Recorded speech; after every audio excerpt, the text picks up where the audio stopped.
ஏன் இனிய தமிழ் மக்களே, உலக மொழிகளின் தாய்மொழியான தமிழை விட சமஸ்கிருத மொழியை பரப்புவதற்கு 22 மடங்கு அதிக நிதியை ஒதுக்கியுள்ளது மத்திய அரசு.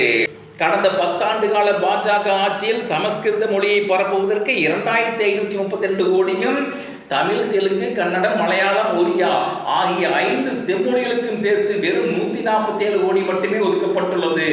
10,000 மக்கள் கூட பேசாத சமஸ்கிருத மொழியை வளர்க்க மற்ற தேசிய இனங்களை அழிப்பது எப்படி ஏற்றுக்கொள்ள முடியும்? 50,000 ஆண்டுகள் மூத்த தமிழ் மொழிக்கு எந்த முக்கியத்துவம் அளிப்பதில்லை? ஏன்? உலக மொழிகளின் தொன்மையை தமிழ் மொழியிலிருந்து அறியலாம். உலகின் மூத்த மொழியான தமிழ் மொழி எங்கள் இந்தியாவில் இருப்பது பெருமை என்கிறார் பிரதமர் மோடி. இது உதட்டில் தேன் தடவி உணவில் விஷம் கொடுக்கும் செயலாகும். ஒரே மதம், ஒரே நாடு, ஒரே மொழி என்று அனைத்தையும் ஒற்றை மயப்படுத்தி திணிக்கும் செயல் நீண்ட காலம் நீடிக்காது.